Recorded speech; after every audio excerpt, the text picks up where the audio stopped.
20 years. That's how long we had been building our life together when everything came crashing down. I'm in my mid-40s now, an entrepreneur who had worked tirelessly to create a stable foundation for our family. She was in her early 40s, a stay-at-home mother who had dedicated herself to raising our 2 boys. On the surface, we looked like any other suburban family navigating the complexities of middle age, but beneath that veneer, our marriage had been slowly eroding for years. Our younger son, now around 7, lives with severe autism. The diagnosis had arrived like a freight train when he was just a toddler, and it fundamentally changed everything about our daily existence. The constant vigilance required, the specialized care, the sleepless nights, the financial strain of therapies and treatments, it all took its toll. Every conversation became about schedules, medications, behavioral interventions, and the endless search for solutions that might help our boy navigate a world that felt overwhelming to him. Meanwhile, our older son, now over 10, had watched his parents become increasingly distant from each other. He had grown up in a household where spontaneity was rare, where family vacations were carefully orchestrated around his brother's needs, and where his parents' relationship had gradually shifted from partners to co-managers of a complex household operation. The bedroom had become another casualty of our circumstances. Intimacy had dwindled to a perfunctory obligation, something to be endured rather than enjoyed. I found myself constantly reaching for connection, only to be met with exhaustion, duty, or outright rejection. The woman I had fallen in love with decades earlier seemed to have disappeared, replaced by someone who was perpetually overwhelmed, touched out, and emotionally unavailable. But I wasn't blameless in the slow deterioration of our marriage. 15 years ago, I had made a mistake that still haunted me daily. I hadn't slept with anyone else, but I had allowed myself to be in situations where lines were crossed, where advances were made, and where I wasn't strong enough to stop them immediately. The guilt from that period had never fully left me, and though she had said she forgave me countless times, I knew it had created a permanent crack in our foundation. A few years after my transgression, she had her own moment of weakness. She was performing in local theater productions, something that had always brought her joy and helped her feel like herself again. But during one production, she had developed feelings for a fellow actor. There were late-night texts, deleted messages, and yes, physical contact during rehearsals and performances.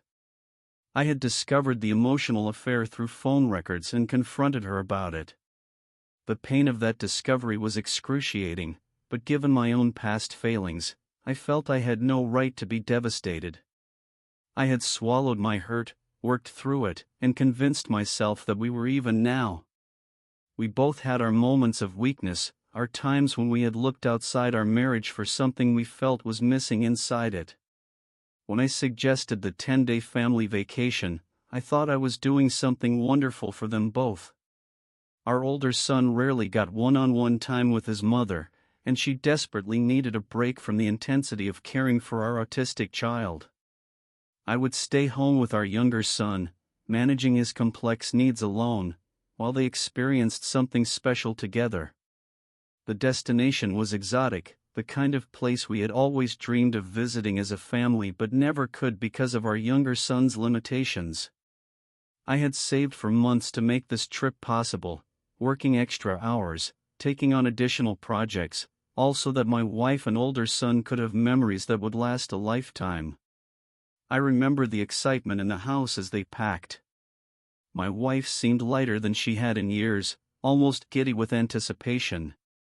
She bought new clothes, researched activities, and talked constantly about how much this trip meant to her. I felt proud that I could give them this experience, even if it meant staying behind with our more challenging child. The first few days of their trip, I received regular updates. Photos of beautiful landscapes, videos of my son trying new foods, messages about the friendly local guide who was showing them around. His name was mentioned frequently, how knowledgeable he was, how well he got along with our son, how he was making their experience so much richer. I was genuinely happy for them. After years of feeling trapped by our circumstances, seeing my wife's social media posts filled with genuine smiles and my son's obvious joy was worth every penny I had spent and every sleepless night I was having alone with our younger child. But as the days progressed, something began to shift in our communications. Her texts became shorter, less frequent. When we did video chat, she seemed distracted, almost impatient to end the call. When I asked about their daily activities, her responses became vague. She would mention that the guide had taken them to this place or that restaurant, but the details were fuzzy, almost deliberately so. I told myself I was being paranoid.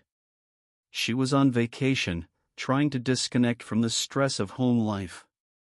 Of course, she wouldn't want to spend her limited relaxation time giving me detailed itineraries of every moment. I pushed down the uncomfortable feeling growing in my stomach and focused on caring for our son at home. Meanwhile, at home, I was drowning. Caring for our autistic child alone for extended periods is exhausting under the best circumstances, but doing it while managing my business and household responsibilities was pushing me to my breaking point. I was getting maybe 3 hours of sleep a night, managing meltdowns, preparing specialized meals, maintaining routines, and trying to keep my work afloat. But I did it willingly because I thought I was giving my wife and older son something precious. I imagined them bonding, creating memories, experiencing the world together in a way that was impossible when we were all together managing our younger son's needs. When they returned from their trip, I noticed an immediate change in my wife. She seemed different, more vibrant, more confident, more alive than I had seen her in years. Her skin seemed to glow, her eyes sparkled with an energy I hadn't seen since our early years together. She was affectionate in ways she hadn't been in a long time, initiating physical contact, seeming genuinely excited to be intimate with me. For the first time in years, I felt hope for our marriage. Whatever had happened on that trip, whatever breakthrough she had experienced, it seemed to have reminded her of who she was outside of being a caregiver and household manager. I thought maybe we were finally going to reconnect, to rediscover what we had lost in the chaos of raising a special needs child. The irony of this would later become one of the most painful aspects of the entire experience. The passion and desire I had been craving for years was finally being directed toward me, but it wasn't really meant for me at all. It was overflow from another relationship, energy borrowed from an affair that had reawakened her sexuality and sense of self. I'll never forget the morning of the confession. It was early, around 6 a.m., and I was still in that peaceful space between sleep and waking when she shook me awake. She was holding her phone, and there was something in her demeanor that immediately put me on high alert. She began reading from what sounded like a prepared statement, her voice steady but detached. As the words sank in, my world began to collapse. She spoke about crossing lines, about physical moments with someone else, about how it wasn't about him but about her finding herself again. The language was clinical, sanitized, almost like she was reading a press release about someone else's life. What struck me most was not just the content but the delivery. There was no emotion, no apparent recognition of the devastation she was causing. She read through her statement methodically, and when she finished, she looked at me expectantly, as if waiting for me to respond to a business proposal. Later, I would learn that she had crafted this confession using artificial intelligence, that she had literally asked a computer program to help her find the words to tell me about her affair. The impersonal nature of the delivery suddenly made sense, but it also made the betrayal feel even more profound. After she finished reading her statement, I sat in stunned silence for what felt like hours but was probably only minutes. My mind was racing, trying to process what I had just heard, trying to reconcile the woman I had been married to for 20 years with the stranger sitting beside me. The first question that came to mind was practical, born from genuine concern for my health and safety. I asked if I should get tested for sexually transmitted diseases. Her response was a chuckle, almost a laugh, as if my concern was absurd or naive. This reaction hit me like a physical blow. Here I was, learning that my wife had engaged in unprotected sex with a stranger, and she was laughing at my worry about the potential consequences. That laugh revealed something about her mental state that was perhaps more disturbing than the affair itself. It showed a complete disconnect from reality, from the potential consequences of her actions, from the basic respect owed to a spouse who had just learned about a betrayal. Over the following days and weeks, more details emerged, each revelation like another knife being twisted in an already mortal wound. What she had initially described as a few physical moments was actually a progression that had unfolded over multiple days. It had started with flirtation, the kind of playful banter that might seem harmless in isolation. But it had escalated to sexting, to extended private conversations, to make-out sessions, to oral sex, and finally to unprotected intercourse on a beach while my 10-year-old son was sleeping nearby. The progression was methodical, deliberate, and extended. This wasn't a moment of weakness or a single lapse in judgment. It was a series of choices, each one moving further away from our marriage and deeper into betrayal. Learning about the timeline was devastating, but learning about the emotional component was somehow worse. This wasn't just a physical affair, it was an emotional connection. They had spent hours talking, taking long walks on the beach, sharing intimate conversations about their lives, their dreams, their disappointments. She had opened herself up to this stranger in ways she hadn't opened up to me in years. She had shared her hopes and fears, her sense of feeling trapped and overwhelmed, her desire for adventure and spontaneity.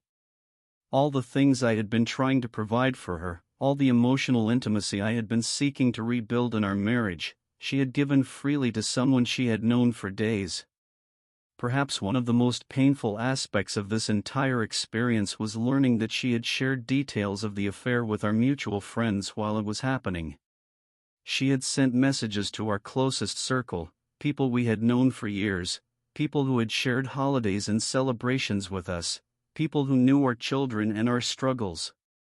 These friends had begged her to stop, had pleaded with her to think about what she was doing to our family, had warned her about the consequences of her actions. But she had dismissed their concerns, had continued her affair despite their pleas, had essentially forced them to become unwilling accomplices to her betrayal. The fact that she had involved our community in this way felt like a violation beyond the affair itself. These friends were now carrying the burden of her secret, were being forced to choose between loyalty to her and loyalty to me, were being asked to witness the destruction of our family in real time. When she finally confessed, it wasn't because of guilt or remorse. It was because these friends had given her an ultimatum: tell me herself or they would tell me themselves. Even her confession was forced, coerced by the threat of exposure rather than motivated by genuine remorse. What followed the confession was perhaps even more damaging than the affair itself. Instead of showing remorse, instead of acknowledging the pain she had caused, she began to reframe the entire experience as a positive, necessary, and life-saving event. She described feeling like she was drowning before the trip, like she was underwater and unable to breathe. The affair, in her narrative, had saved her, had pulled her out of the darkness and revealed that she was a person again. She spoke about feeling unlocked, about discovering parts of herself that had been buried under years of motherhood and marriage. This reframing was incredibly painful because it positioned her betrayal not as a mistake or a momentary lapse in judgment, but as a deliberate and necessary act of self-preservation. In her version of events, the affair wasn't something that had happened to our marriage, it was something that had happened for her, something that she needed and deserved. She spoke about feeling alive again, about remembering what it felt like to be desired and appreciated, about rediscovering her sexuality and her sense of self. All of these were things that I had been trying to help her feel within our marriage, but apparently, they could only be achieved through betrayal. What was perhaps most devastating was her complete inability to understand why I was hurt. She repeatedly asked why I was making this about me, why I couldn't flip the script and focus on helping her through what she saw as her own crisis. She framed the affair as a reclamation of her bodily autonomy, suggesting that I somehow owned her body and that the affair was her way of asserting her independence. This narrative turned her into the victim and me into the oppressor, completely inverting the reality of what had happened. She described the affair as something that was hers, something private and personal that I was wrongfully trying to take from her. The idea that her actions might have consequences for me, for our children, for our marriage, seemed to be completely outside her understanding. When pressed about the lack of protection, about the risks to my health, about the possibility of pregnancy, her responses showed a shocking disregard for basic safety and consequences. She hadn't taken emergency contraception because she simply hadn't thought about it.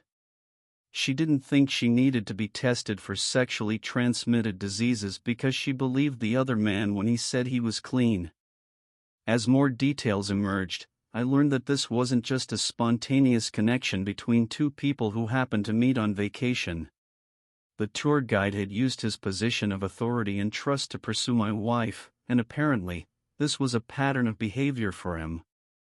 He had admitted to her that he had done this with other guests on previous trips, that seducing married women was essentially part of his routine. He was using his access to vulnerable tourists, people who were away from their normal lives and defenses, to engage in sexual relationships while their families were nearby.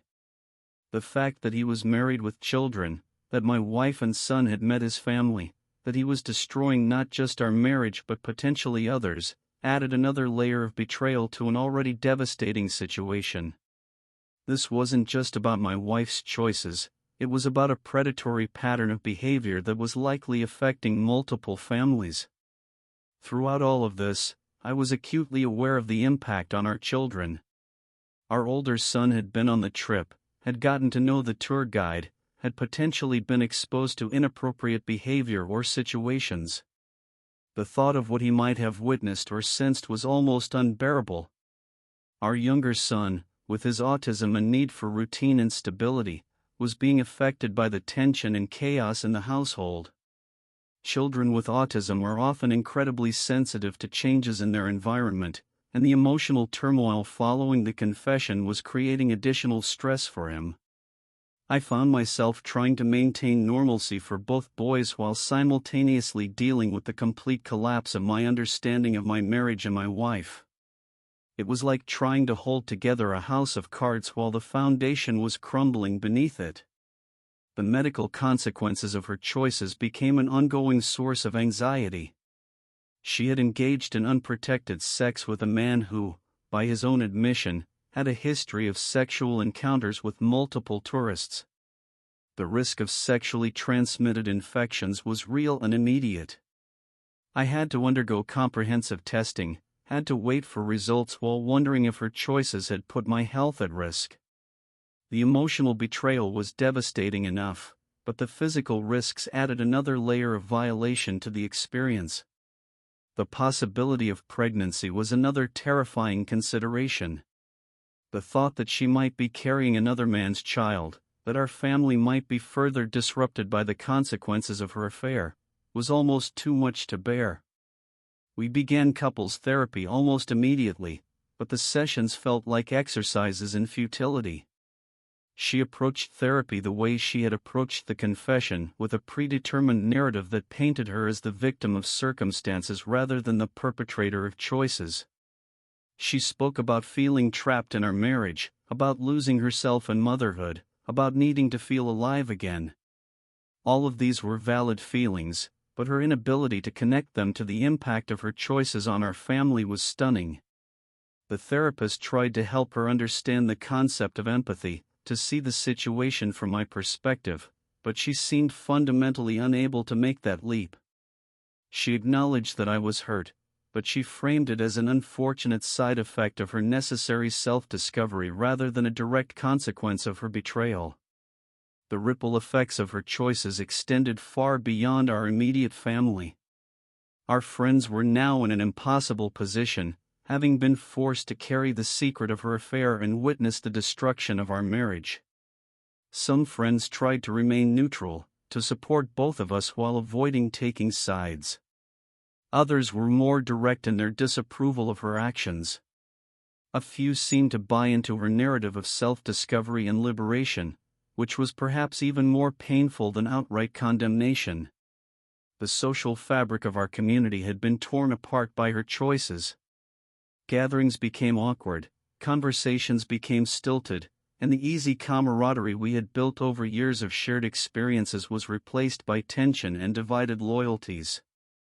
I found myself desperately trying to understand how the woman I had loved for 20 years could have become someone I didn't recognize. I suggested that she might have been experiencing a manic episode, that mental illness might explain the dramatic change in her behavior and judgment. But even this attempt to find a medical explanation for her choices was dismissed. She didn't see her behavior as irrational or problematic, she saw it as necessary and healthy. This wasn't a woman who had temporarily lost her way, this was a woman who had found a new way and was committed to defending it. Months have passed since the confession, and I find myself still struggling to understand how to move forward.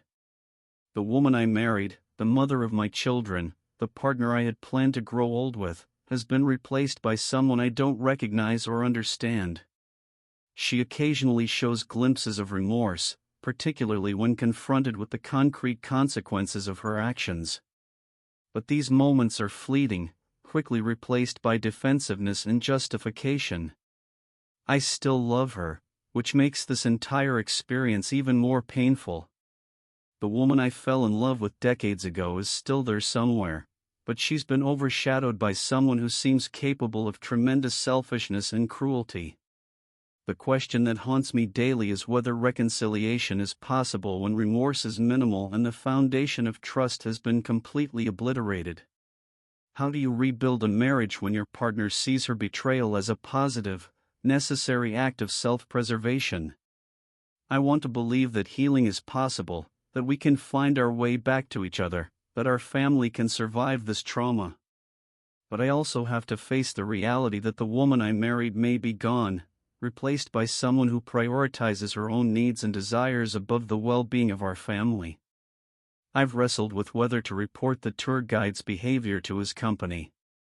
The fact that he's using his position to seduce vulnerable tourists, that he's destroying families as part of his routine, suggests that other marriages may be at risk. But taking that step would mean making our private pain public, would mean acknowledging that our family has been destroyed by someone who treats such destruction as a casual part of his job. I don't know what the future holds for our marriage, our family, or our community. The devastation feels complete, the betrayal feels absolute, and the path to healing seems impossible to navigate. What I do know is that I can't continue to live in a state of suspended animation, waiting for her to become the person I married or to show the remorse that might make reconciliation possible. At some point, I have to accept that this may be who she is now, and I have to decide whether I can build a life with this version of her. The journey ahead is uncertain, but it's a journey I have to take, both for my own well-being and for the sake of our children. Whatever happens, I have to find a way to create stability and security for our boys, to protect them from the worst of this chaos while helping them understand that sometimes adults make choices that hurt the people they love. This is my story of betrayal, of shattered trust, of community destruction, and of the desperate search for a path forward. It's a story that continues to unfold, with an ending that remains unwritten but with the hope that somehow, someway, healing is still possible,